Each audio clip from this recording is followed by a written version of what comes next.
סרטן, מה שלומך? ברוך הבא לערוץ ולקריאה שלך, סרטן. אנחנו הולכים להתחבר לאנרגיות שלך לימים אלו. אני מזכירה לך שמדובר בקריאות כלליות, לכן אבקש ממך לקחת את מה שמהדהד איתך ואת מה שלא. לשחרר בדוק את מזל הירח והאופק שלך, אני אתחיל את הקריאה שלך עם מלאכי השפע כדי לפתוח את ערוץ השפע הזה בחייך. בוא נראה מה המלאכים אומרים לנו. הם מדברים איתנו על לעשות את העבודה שלך, להעסיק את עצמך ולא לדאוג כל כך הרבה. זה רגע לחצות את הקו הזה, נכון? עדיף לנסות ולא להישאר שם בציפייה שמשהו יקרה, כי אנחנו מתאינים את זה בכוונה שלילית. הם אומרים לי שזה דורש פעולה, כלומר, תעבור לפעולה. ובנוסף, גם לשמור על חשיבה חיובית לגבי הציפייה שיש לך לגבי משהו. לבקש הדרכה אם אתה זקוק לה, במיוחד הדרכה אלוהית. אמן באינטואיציה שלך, פעל בצורה עקבית עם, כמובן, העדיפות הזו שעבורך חייבת להיות אחת מהן. החיים יתחילו לפרוח, החיים של סרטן יתחילו לפרוח, אבל אנחנו מפסיקים לדאוג ומתחילים לפעול עבור זה. בואו נראה מה המלאכים אומרים לנו. אלו תמיד קריאות כלליות, יכול להיות שלפעמים תצטרך לטפל במקרה הספציפי שלך. אתה יודע שאתה יכול לקבל קריאה אישית איתי. כדי לקבוע את הקריאה הזו, עליך להיכנס לאתר האינטרנט, אתה תמיד רואה אותו כאן בסרטון, ויש לך גם תגובה נעוצה במזל שלך כדי שתיכנס ישירות לעמוד, ותוכל לבחור שם את הקריאה שמתאימה לך. בואו נראה מה המלאכים מאפשרים לנו לראות.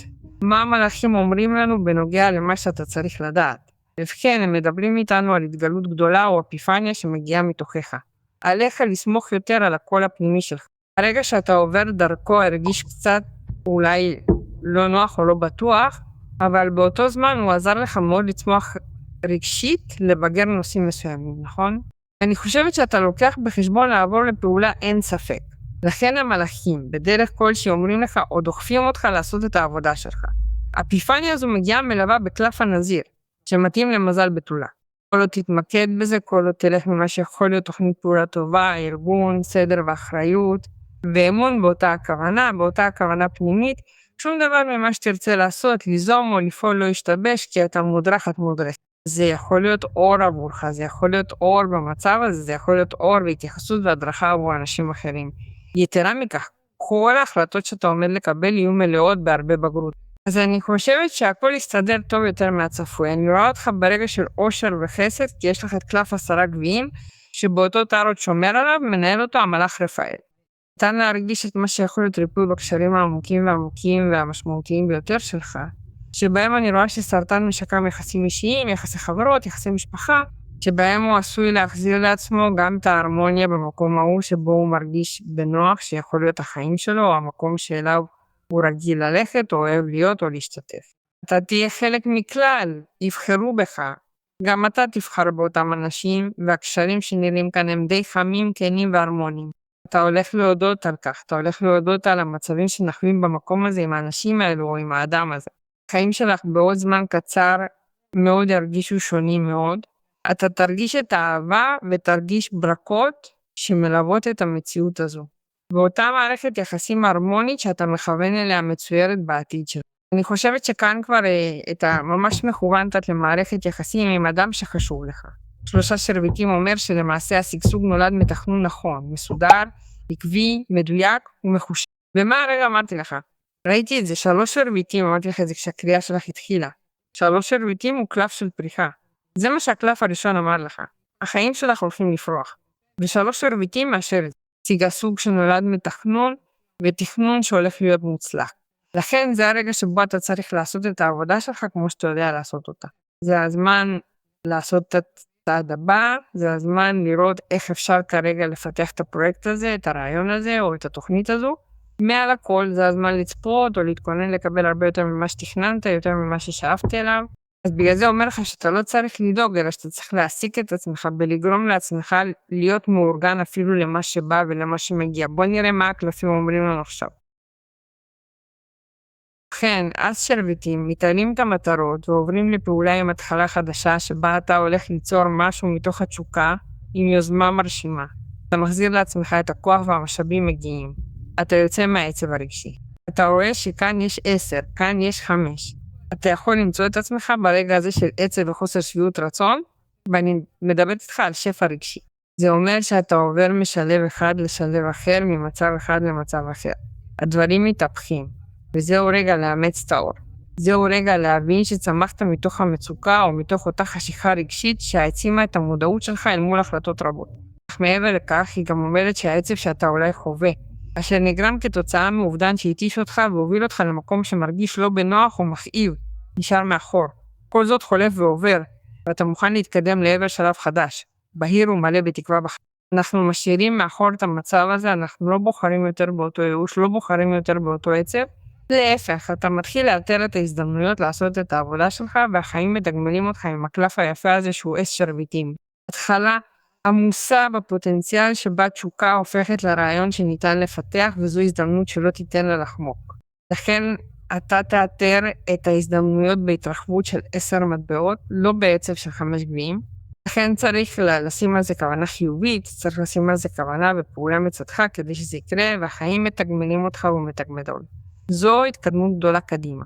זה בעיקר עץ שרביטים, הוא קלף שיכול להכריז על עבודה, יכול להכריז על משהו גם מצב שממלא אותך באושר, באנרגיה, שגורם לך להרגיש מלא, שגורם לך להרגיש מוכן להתחיל משהו או לקחת אחריות על משהו.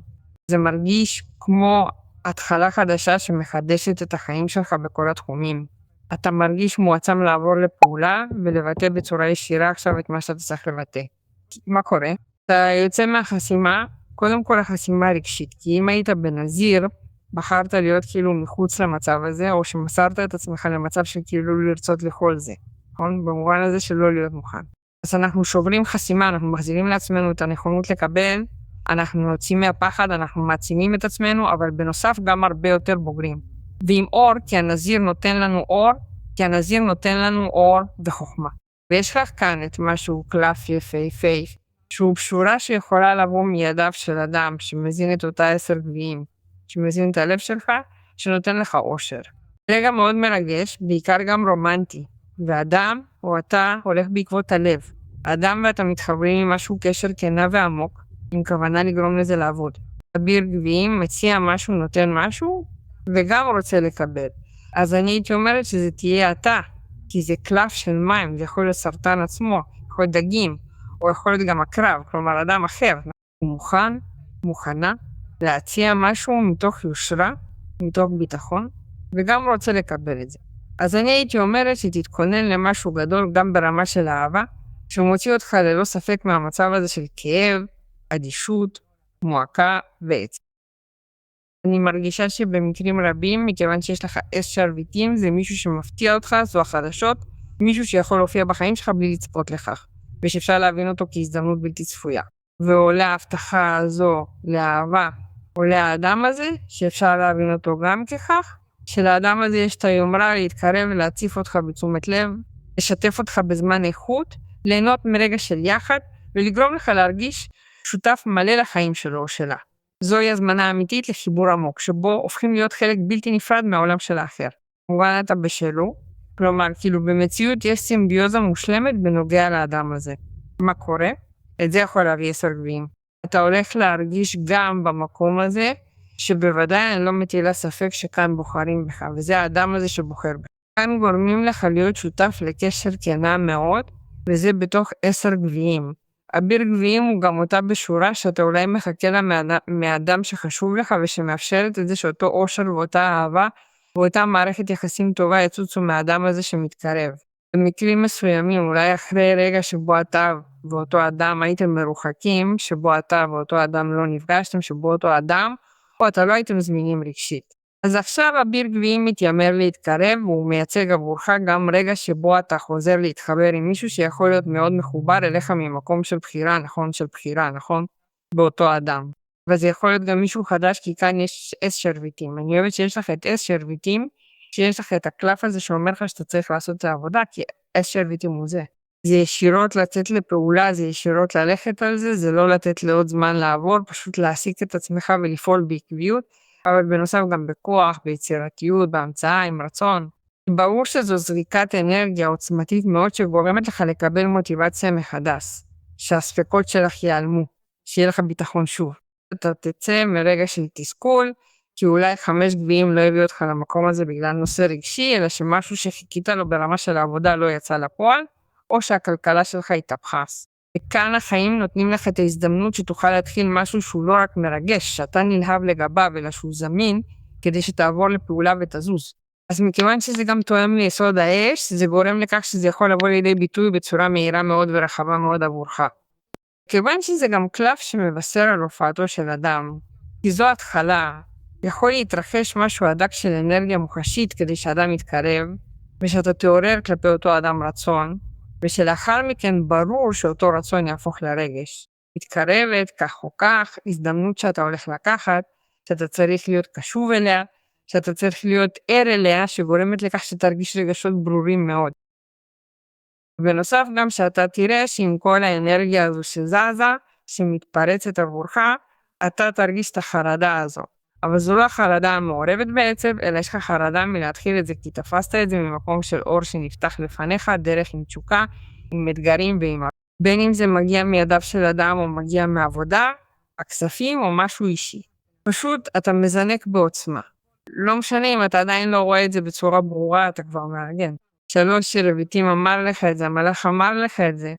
אתה הולך לעשות את זה כי החיים עצמם לוקחים אותך, ואותם רצונות שאתה תראה שנולדים בך, יוצאים ממך ונופתים הם אלו שהולכים להוביל אותך אפילו לנצח את הפחד, ולעבור מעל מכשולים שהיו יכולים לעצור אותך ברגע זה. מה המלאך מיכאל אומר לנו? מתרכז בבריאות אלוהית מושלמת. המלאך מיכאל עוזר לך מאוד גם להתחבר מחדש לבריאות פיזית ובריאות רגשית. הבריאות האלוהית מתערבת כדי שתוכל להתרכז בבריאות המושלמת שלך, כדי שהפעולות שלך יוכלו להיות מונחות במטרה גם לשפר את הרווחה. ברור, עם זריקת האנרגיה הזו וההתערבות של המלאך מיכאל, לא רק שהמכשולים נעלמים, אלא שאתה גם חוזר להחזיר לעצמך את הבריאות. אז בוא נפתח, נגזור גזרות כדי שכל זה יקרה.